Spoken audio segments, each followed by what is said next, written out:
Hello everyone. Class 10th का exam ख़त्म हो चुका है और अगर आप लोग अभी सोच रहे हैं कि क्लास 11th में यानी इंटर में कॉमर्स लें तो आपके लिए ये वीडियो एकदम परफेक्ट होने वाला है। मैं हूं शिवम और मैंने स्पेशली कॉमर्स वाले बच्चों के लिए क्लास 11th और क्लास 12 दोनों बच्चों के लिए ये वीडियो हेल्पफुल होने वाली है। हालांकि इस कोर्स में मैं कॉमर्स वाले बच्चों के अकाउंटेंसी पेपर 1 को मैं कवर करने वाला हूं।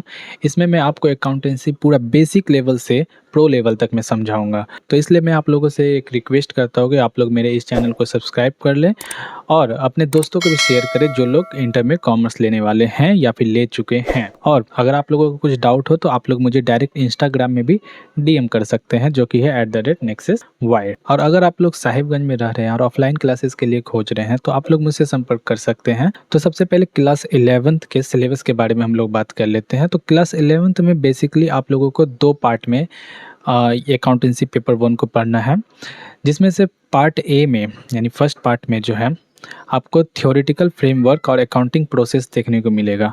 थ्योरेटिकल फ्रेमवर्क में ओवरऑल मार्क्स जो मिलते हैं वो 12 मार्क्स के क्वेश्चन पूछे जाते हैं और अकाउंटिंग प्रोसेस से जो ओवरऑल क्वेश्चन पूछे जाते हैं वो 44 मार्क्स के पूछे जाते हैं। और फाइनेंशियल अकाउंटिंग 2 में और पार्ट बी में आप लोगों को पढ़ने होंगे फाइनेंशियल स्टेटमेंट ऑफ सोल प्रोप्राइटरशिप्स। ये वाले इस वाले पार्ट में आप लोगों को 24 मार्क्स के क्वेश्चन पूछे जाते हैं। तो अगर हम यहाँ पर कंपैरिजन करें तो आपको सबसे ज़्यादा मार्क्स वेटेज जो है यूनिट 2 यानी अकाउंटिंग प्रोसेस में ही देखने को मिलेगा। प्रोजेक्ट वर्क का आपको 20 मार्क्स मिल जाएगा। वहीं अगर बात करें क्लास 12th के सिलेबस की तो इसमें आपको 3 पार्ट में पढ़ाई करने पड़ेंगे, part A, part B and part C. तो पार्ट ए में आपका 2 टॉपिक आप लोगों को क्लियर करना है, एक है पार्टनरशिप फर्म और एक है accounting for companies. Partnership firm में आपका 36 मार्क्स का क्वेश्चन पूछा जाएगा। अकाउंटिंग फॉर कंपनीज में आपका 24 मार्क्स का क्वेश्चन पूछा जाएगा जो कि आपका ओवरऑल पार्ट ए का मार्क्स वेटेज हो जाता है 60। फाइनेंशियल स्टेटमेंट एनालिसिस में आपको 2 टॉपिक्स को पढ़ने होंगे। एनालिसिस ऑफ फाइनेंशियल स्टेटमेंट्स जो कि 12 मार्क्स का पूछा जाएगा एंड कैश फ्लो स्टेटमेंट जो 8 मार्क्स का पूछा जाएगा। सिलेबस देख के लग रहा होगा कि ये कैश फ्लो स्टेटमेंट का कोई वैल्यू ही नहीं है, तो वैसा बात नहीं है। आप लोग मार्क्स के अगर 12 में अगर सिर्फ मार्क्स के अनुसार अगर इसे देखेंगे तो ये भले ही कम है, लेकिन कैश फ्लो स्टेटमेंट भी अपने आप में एक बहुत बड़ा चैप्टर है और इसे समझना भी आपको बहुत ही इम्पोर्टेंट है। तो आप लोग बस मार्क्स के अकॉर्डिंग ऐसा मत सोचिएगा कि इस पर हमको ध्यान ही नहीं देना है। हाँ, आपको 12 में अच्छे मार्क्स लाने हैं तो उसके लिए आपको कुछ टॉपिक्स को मजबूत करके रखने होंगे, जैसे कि आपको एक पार्टनरशिप और कंपनीज, इन 2 टॉपिक्स में आपको महारत हासिल करनी होगी। इसके बाद 20 मार्क्स का आपका यहाँ पर प्रोजेक्ट वर्क हो जाता है, जिसमें से 12 मार्क्स का प्रोजेक्ट फाइल होगा और 8 मार्क्स का आपका वाइवा होगा। तो सबसे पहला पार्ट ए में आते हैं हम लोग थ्योरेटिकल फ्रेमवर्क। तो थ्योरेटिकल फ्रेमवर्क में हम लोगों को बेसिक्स चीज़ें को पढ़ने होते हैं, यानी कि टर्म्स हमको याद रखने होते हैं, अकाउंटिंग का मीनिंग याद रखना होता है, ऑब्जेक्टिव पढ़ना होता है, प्रोसेस पढ़ना होता है, अकाउंटिंग साइकिल पढ़ना होता है और भी इस तरह के काफ़ी सारी चीज़ें हैं जो आप लोगों को पढ़ने होंगे। तो हम लोग बेसिक से स्टार्ट करेंगे। अभी एक बार में ही बताने से कोई फ़ायदा नहीं है, क्योंकि आपको भी समझ में नहीं है, क्योंकि आप भी इस फील्ड में न्यू हैं। आप 10 तक में तो आपने कॉमर्स का कोई सब्जेक्ट पढ़ा नहीं है, आपके लिए ये बिल्कुल फ्रेश होने वाला, न्यू होने वाला है। तो इसलिए हम लोग बेसिक से स्टार्ट करते हैं, एकदम सबसे नीचे। जैसे नर्सरी क्लास के बच्चों का स्टार्ट होता है ABCD से, हम लोग वही ABCD से ही स्टार्ट करेंगे। तो सबसे पहले हम लोग आते हैं अकाउंटिंग में। What is accounting, define accounting या फिर what is the meaning of accounting. तो in 1941, according to the American Institute of Certified Public Accountants, an accounting is the art of, मैं ये स्टेटमेंट इसलिए लिख रहा हूँ, आप लोग भी मेरे साथ साथ ही नोट करते जाइए अपने नोटबुक में। ये डेफिनेशंस बहुत ही इंपॉर्टेंट है, मैं इस डेफिनेशन को एक्सप्लेन भी करूँगा, पहले आप लोग इसे नोट कर लीजिए मेरे साथ साथ। An accounting is the art of identifying, recording, classifying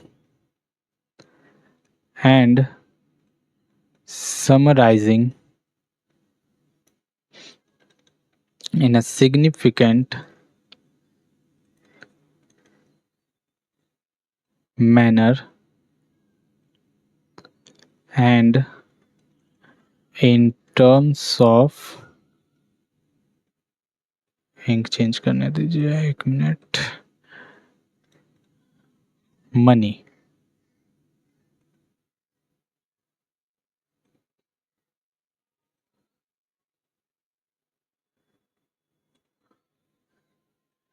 and use this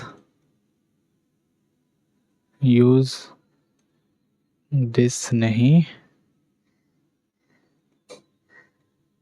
use this information for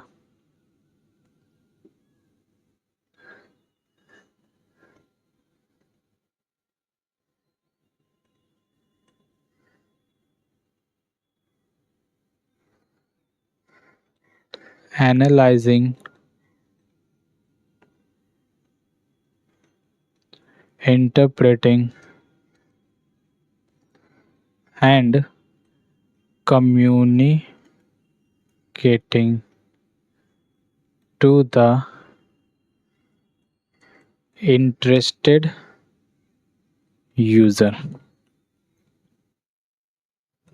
तो अकाउंटिंग क्या है? Accounting is the art of identifying, recording, classifying and summarising. यानी कि आपको ये डेफिनेशन में अपने आप में ही एक प्रोसेस छुपा हुआ है, मतलब प्रोसीजर भी इसी में छुपा हुआ है। आप अगर एक डेफिनेशन याद कर लोगे ये वाला, तो आपका इसमें से 2 क्वेश्चंस आपको यहाँ पर आराम से कर लेंगे आप। तो अकाउंटिंग यानी आइडेंटिफाइंग, यानी सबसे पहले आइडेंटिफाई करना होता है कि कौन सा ट्रांजैक्शंस को हमको बुक्स ऑफ अकाउंट में एंटर करना है या फिर नहीं करना है। फिर उसे हम लोगों को रिकॉर्ड करना है। एक बार जब आइडेंटिफाई कर लेंगे कि हाँ ये ट्रांजैक्शन है, इसे हम लोगों को एंटर करना है और उसे नहीं करना है, तो हम लोग जिसको एंटर करना है, जिसको रिकॉर्ड करना है, उसको हम लोग रिकॉर्ड कर लेंगे in the book of journal entries, daily जो भी बुक हो आपका। फिर उसके बाद होता है क्लासिफाइंग। क्लासिफाइंग मतलब कि आप एक बार रिकॉर्ड कर लिए, क्रोनोलॉजिकल में रिकॉर्ड कर लिए, यानी कि डे टू डे ट्रांजैक्शंस को आप रिकॉर्ड तो कर लिए। अब उसे लेजर पोस्टिंग करना होता है, यानी कि उसके पर्टिकुलर अकाउंट्स में, रेस्पेक्टिव अकाउंट में हम लोगों को उसे शो करना होता है, डिस्प्ले करना होता है। फिर उसके बाद जब एंड ऑफ द ईयर आता है, फाइनेंशियल ईयर के समय, तो आपको उन्हीं सब डेटा का यूज़ करके उस अकाउंट को समराइज़ करना होता है, यानी एक समरी तैयार करना होता है, जिसे ट्रायल बैलेंस भी कहते हैं। ठीक है, तो इतना तामझाम करने का फ़ायदा क्या है, मतलब क्यों करते हैं, ऐसा करने की क्या ज़रूरत है? तो एक ही मोटिव है, to know the financial statement and financial position of the business. तो ये तामझाम इसलिए किया जाता है ताकि उस डेटा का इस्तेमाल करके, एनालाइज करके और उसे इंटरप्रेट करके कम्युनिकेट करवाया जा सके। किन्हें? तो इंटरेस्टेड यूज़र्स को। इंटरेस्टेड यूज़र्स यहाँ पर कौन कौन हो जाता है? तो मैनेजमेंट, मतलब जिसको बिज़नेस के काम से लेना देना है, जिसका रोज़ी रोज़गार चल रहा है उस बिज़नेस से, वो तो अपना बिज़नेस को लेकर के इच्छुक होगा ही ना कि मेरा क्या ग्रोथ होगा या फिर मैं पैसा डूबेगा, बनेगा, क्या होगा, ये सब तो जानना होगा। अब आप अगर एक दुकान खोल के बैठिएगा तो आपको नफ़ा से तो, प्रॉफ़िट से तो मतलब होगा ही ना, इवन लॉस से भी मतलब होगा। आप जानना तो चाहेंगे कि मेरा कितना प्रॉफ़िट हुआ और कितना लॉस हुआ। तो यही होता है अकाउंटिंग का बेसिक डेफिनेशंस। इसे आप लोग नोट कर लीजिए कॉपी में। आगे बढ़ते हम लोग। अब आते हैं प्रोसीजर ऑफ अकाउंटिंग। प्रोसीजर का मतलब होता है यहाँ पर प्रक्रिया, यानी कि एक प्रोसेस कि किस तरह से अकाउंटिंग किए जाते हैं। अकाउंटिंग का जो प्रोसेस होता है, अभी जो मैंने डेफिनेशन बताया उसी में से ये आपको मिल जाएगा, देखिएगा। तो अकाउंटिंग के प्रोसेस में सबसे पहले आता है क्या? आइडेंटिफाइंग, ट्रांजैक्शंस को आइडेंटिफाई करना, ये सबसे फर्स्ट स्टेप है, ये सबसे पहला स्टेप है। देन उसके बाद आता है आपका रिकॉर्डिंग। देन उसके बाद आपका आता है क्लासीफाइंग। Then summarising. यहाँ पर हो जाता है हमारा एक पार्ट खत्म। 2 पार्ट में बटा हुआ है, प्रोसीजर 2 पार्ट में होता है। ये हो गया हमारा जेनरेटिंग पार्ट। जेनरेटिंग पार्ट हो गया ये हमारा। यहाँ पर सिर्फ क्रिएशन हुए जा रहा है यानी पहले आइडेंटिफाई करो, फिर रिकॉर्ड करो, फिर क्लासीफाई, मतलब काम ही चल रहा है इसमें, बस लिखने का ही काम चल रहा है। यहाँ पर अब सेकेंड पार्ट होता है हमारा यूजिंग। यूजिंग या फिर बोले तो कम्युनिकेटिंग। तो इस वाले में क्या होता है कि सबसे पहले आपको यहाँ पर करना होता है एनालाइजिंग। जो भी डाटा आपका मिला है उसको एनालाइज करना, फिर उसके बाद हमको करना होता है इंटरप्रेटिंग।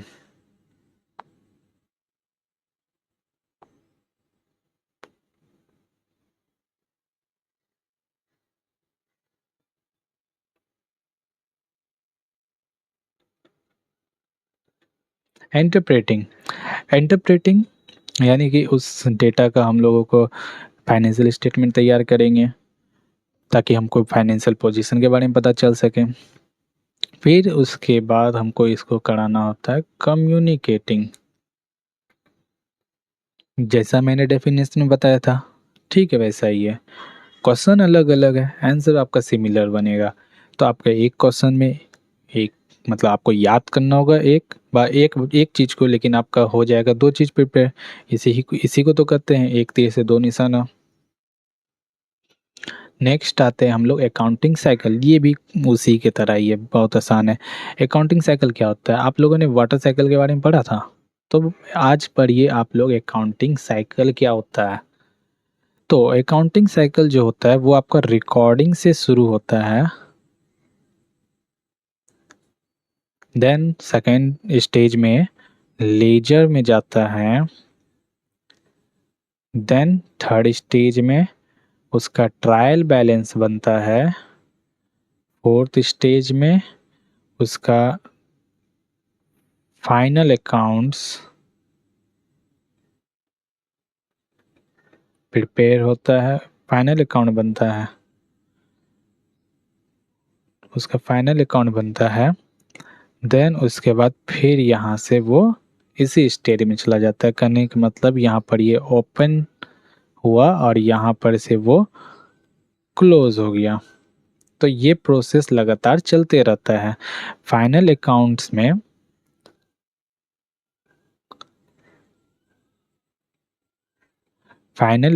में आप लोगों को ट्रेडिंग,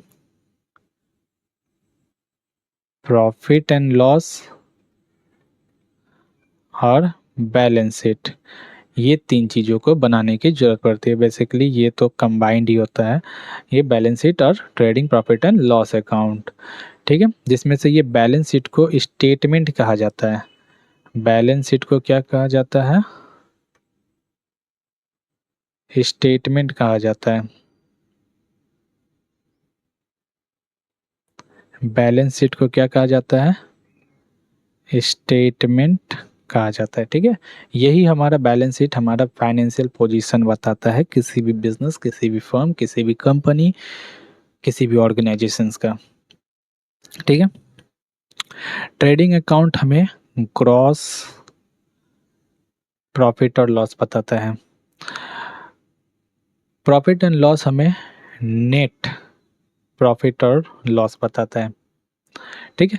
तो ये अकाउंटिंग साइकिल होता है जो कि ये लगातार चलते रहता है। ओपनिंग ईयर में स्टार्ट होता है। ओपनिंग ईयर कब होता है, तो 1 अप्रैल से ओपनिंग ईयर होता है, और क्लोजिंग ईयर कब होता है, तो 31 मार्च से। दो टर्म आप लोगों को यहाँ पर सीखना चाहिए।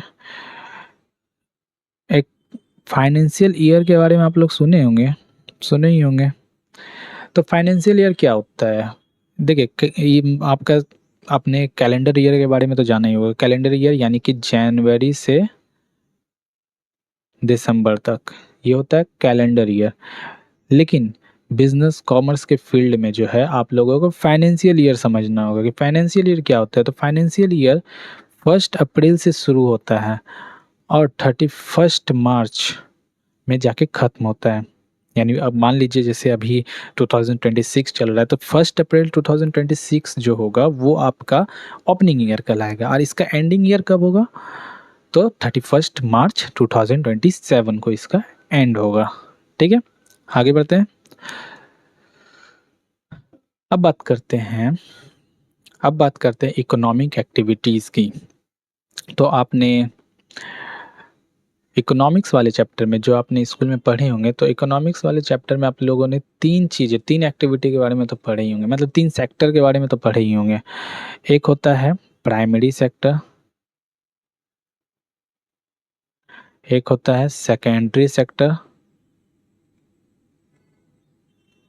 और एक होता है टर्शियरी सेक्टर, ठीक है? तो प्राइमरी सेक्टर क्या होता है? प्राइमरी सेक्टर होता है जिसमें आपका रॉ मटेरियल यूज्ड होता है, यानी कि आपका कोई भी प्रोडक्ट है, कोई भी चीज़ है, वो रॉ में ही यूज़ हो जाता है, रॉ में ही कंज्यूम हो जाता है, तो उसे हम लोग प्राइमरी सेक्टर में रखते हैं। जैसे एग्रीकल्चर, हॉर्टिकल्चर, सेरीकल्चर, फार्मिंग तो एग्रीकल्चर के पार्ट है, ये फिशिंग, ये सब आपका रॉ मटेरियल ही तो यूज़ होता है ना, तो ये आपका प्राइमरी सेक्टर हुआ। सेकेंडरी सेक्टर में वो हुआ जहाँ पर आपका मैन्युफैक्चरिंग में चला जाए प्रोसेस होने के लिए। तो मैन्युफैक्चरिंग में जब चला जाता है तो वहाँ पर वो होता है उसका मैन्युफैक्चर, उसमें होता है कई सारे काम, जिसके कारण से वो आते हैं सेकेंडरी सेक्टर में, ठीक है? जैसे कि फार्मर ने आ, राइस उगाया, ये आपका प्राइमरी सेक्टर। उस राइस को आप लेके चले गए मिल में और उसे क्या बना दिया आपने, फ्लोर, तो वो आपका हो गया सेकेंडरी सेक्टर। उसके बाद टर्शरी सेक्टर क्या होता है, तो ये सबसे अलग थलग, इसमें सिर्फ और सिर्फ सर्विस सेक्टर आता है, यानी कि आप अगर सर्विस प्रोवाइड कर रहे हैं, ये आपका टर्शरी सेक्टर टर्शरी सेक्टर में आता है। मतलब इसमें no production of physical goods. Goods तो हालांकि फिजिकली होता है, फिर भी मैंने आपको क्लियर करने के लिए लिख दिया कि इसमें कोई भी सामान का, कोई भी चीज़ का प्रोडक्शन ही नहीं होता है, ना कुछ बनता है ना कुछ मिटता है, इसमें बस सेवाएं दी जाती है, तो ये होता है हमारा सर्विस सेक्टर। अब बात करते हैं कि कॉमर्स के फील्ड में आपको क्या पढ़ने होंगे, तो एक आपको यहाँ पर इकोनॉमिक इवेंट्स पढ़ने होंगे। इकोनॉमिक इवेंट्स क्या होता है? An economic event is known as a happening of consequences to a business organization which consists of transactions and which are measurable in monetary terms। तो इकोनॉमिक इवेंट्स क्या होता है? तो बिजनेस के फील्ड में जितने भी ट्रांजेक्शन जितने भी घटनाएं होती हैं, वो होता है इकोनॉमिक इवेंट्स, ठीक है? तो जैसे आपने फर्नीचर खरीद लिया, फर्नीचर मतलब टेबल कुर्सी चेयर कुछ भी खरीदा, तो वो हो गया आपका इकोनॉमिक इवेंट्स। जैसे आपने कुछ बेच दिया, वो हो गया आपका इकोनॉमिक इवेंट्स। मतलब पैसों का ही इसमें लेन देन होना चाहिए, चाहे पैसे आना चाहिए चाहे पैसे जाना चाहिए, अगर ऐसा होता है तो ये इकोनॉमिक इवेंट्स कहलाता है, ठीक है?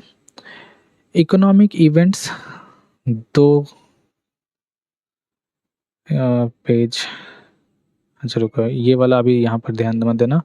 इकोनॉमिक इवेंट्स को मैं यहाँ पर थोड़ा सा इसका टाइप्स बता देता हूँ। इकोनॉमिक इवेंट्स, इकोनॉमिक इवेंट्स दो तरह के होते हैं, एक होता है इंटरनल और एक होता है एक्सटर्नल, ठीक है? अगर बिजनेस के अंदर में जितनी भी घटनाएं हो रही है, अंदर में इनसाइड, अगर अंदर में जितनी भी घटनाएं हो रही है, वो सारा का सारा इवेंट होता है internal events, internal economic events. लेकिन अगर जितने भी बाहर में हो रही होती है, बाहर से लिंक्ड है, तो वो सब होता है आपका एक्सटर्नल इकोनॉमिक इवेंट्स, ठीक है? अब आते हैं हम लोगों का सबसे बेसिक टर्म्स, जैसे एंटिटी। एंटिटी क्या होता है? तो एंटिटी क्या होता है? तो एंटिटी होता है कि जैसे आप एक बिजनेस को रन कर रहे हैं, ठीक है? ये आप हैं, ये कौन है? ये आप हैं, ये आपका बिजनेस है, आपने एक दुकान लगा दिया, ये तो केक बन गया, छोड़ो, ये क्या है? ये आपका बिजनेस है, ठीक है? तो आपने अपने लिए कुछ खर्चा किया, तो क्या वो आप अपने बिज़नेस के बुक्स ऑफ अकाउंट में शो करेंगे, कर सकते हैं? या फिर आपके बिज़नेस ने जो भी खर्चा किया, तो क्या वो आपके पर्सनल लायबिलिटीज़ में आते हैं? नहीं, तो ऐसा नहीं कर सकते। अगर बिज़नेस का नाम है तो वो बिज़नेस ही सब कुछ करेगा और आपका है तो वो आप ही करेंगे।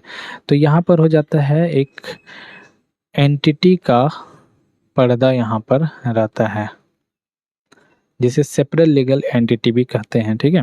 यानी कि ये एंटिटी कॉन्सेप्ट ये बतलाता है कि आप अलग हैं और आपका बिज़नेस अलग है। हालाँकि कुछ-कुछ कंडीशंस में जो है ये एंटिटी का कॉन्सेप्ट को हटा दिया जाता है, जिसको कॉर्पोरेट वेल भी कहते हैं। कॉर्पोरेट वेल को उठा दिया जाता है ताकि आप दोनों का यहाँ पर पहचान किया जा सके। वो कुछ-कुछ केसेस में होता है, वो अभी मैं डीप में जब समझाऊँगा तो आपको बता दूँगा। ठीक है, अभी के लिए इतना समझिए कि एंटिटी का जो कॉन्सेप्ट है वो क्या कहता है कि इंडिविजुअल एक पर्सन, एक व्यक्ति अलग होते हैं और कम उसके द्वारा चलाया गया कंपनी, बिज़नेस, कोई भी प्रोफ़ेशन जो है वो अलग होता है। वो दोनों अलग-अलग होते हैं, ठीक है? दोनों एक-दूसरे को अपने-अपने अकाउंट्स में अ, मिक्स नहीं कर सकते हैं। आगे बढ़ते हैं। ट्रांज़ैक्शन। तो ट्रांज़ैक्शन एंड इवेंट्स। ट्रांज़ैक्शंस क्या होता है? तो पहली बात तो ऑल ट्रांज़ैक्शंस आर इवेंट्स। जितने भी ट्रांज़ैक्शंस होते हैं वो सभी के सभी इवेंट्स होते हैं। लेकिन क्या सभी इवेंट्स ट्रांज़ैक्शंस होते हैं? तो नहीं। ट्रांज़ैक्शन क्या होता है? ट्रांज़ैक्शन में जिसमें पैसे की लेन-देन होती है,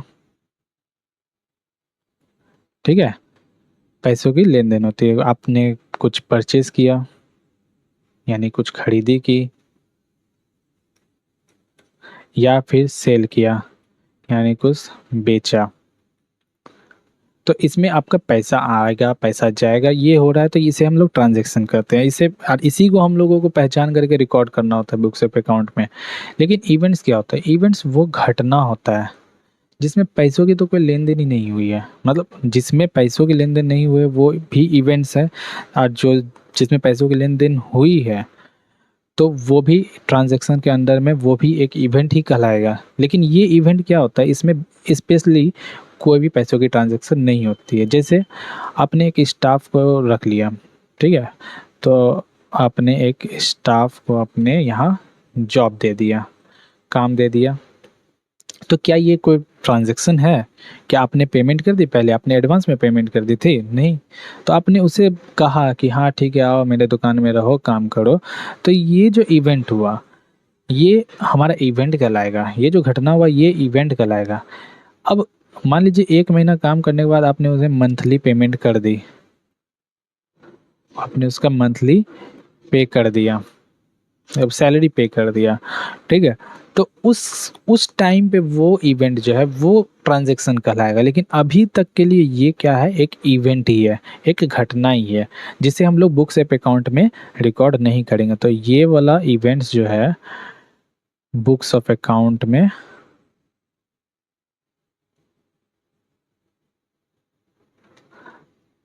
एंट्री नहीं की जाएगी, लेकिन ट्रांज़ैक्शंस को की जाएगी। Next, assets. एसेट्स एसेट्स क्या होता है? तो assets are economic resources of an enterprise that can be usefully expressed in monetary terms. Assets are items of value used by the business in its operations. Assets क्या होता है? तो assets वो सभी चीज़ें, ठीक है? एसेट वो चीज़ें जो आपको पैसे कमाने में हेल्प करेगी, ठीक है? जैसे आपने फर्नीचर खरीदा, जैसे आपका बुक स्टोर है, ठीक है? तो आपने रैक्स खरीदे, आपने काउंटर बनवाए, आपने लाइटिंग करवाए, तो आप वो बेचने के लिए नहीं कर रहे हैं। आप रैक्स थोड़ी ना बेचेंगे। बुक दुकान में क्या वो अपना अलमारी ही बेच देगा?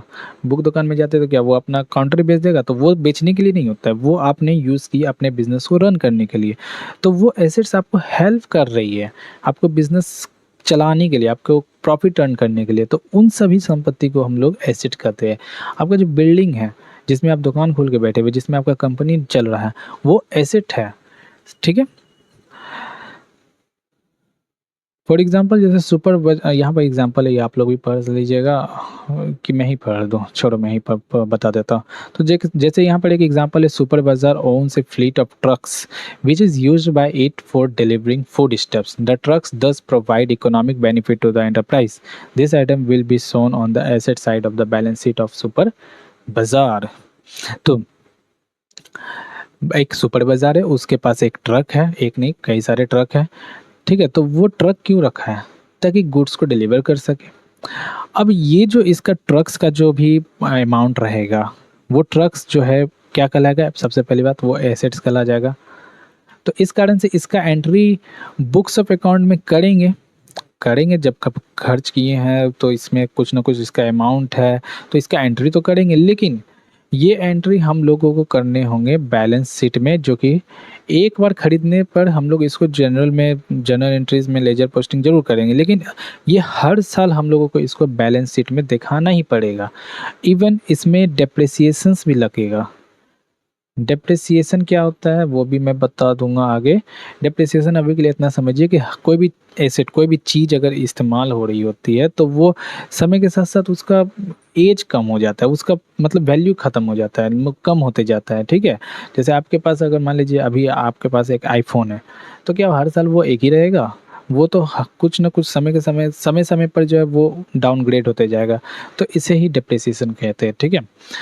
तो ट्रक आज अगर बढ़िया है, न्यूली कंडीशंस में है, तो लेकिन आगे चल के वो ओल्ड ही हो जाएगा। तो वो डेप्रिसिएशन अमाउंट इसमें माइनस होते हुए जाता है और हर साल बैलेंस शीट में हमको ये चीज़ शो करना पड़ता है।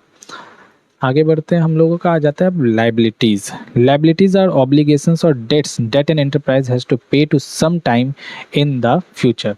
लायबिलिटीज़ वो डेट्स है, वो उधार है, वो बकाया है जो बिज़नेस को किसी और को पे करने होंगे इन फ्यूचर में।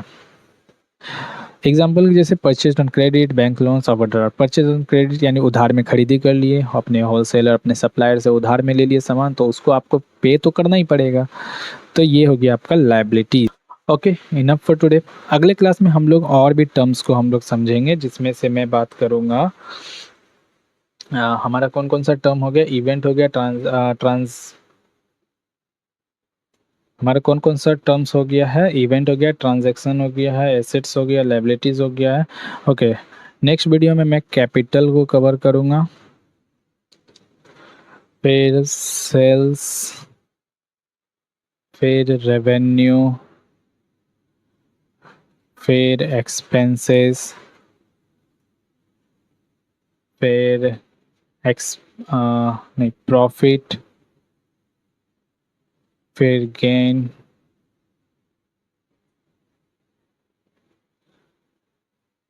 फिर loss, discount, vouchers, goods. Okay, अब नेक्स्ट वीडियो में मैं इन 10 टर्म्स को मैं आपको समझाऊंगा। तो वीडियो को एंड करते हैं। आप चैनल को सब्सक्राइब कीजिए, वीडियो को लाइक कीजिए और अपने कॉमर्स वाले दोस्तों को शेयर कीजिए। और अगर आप भी कॉमर्स से हैं तो मैं आपसे रिक्वेस्ट करता हूं कि मुझे फॉलो कीजिए। Take care, see you.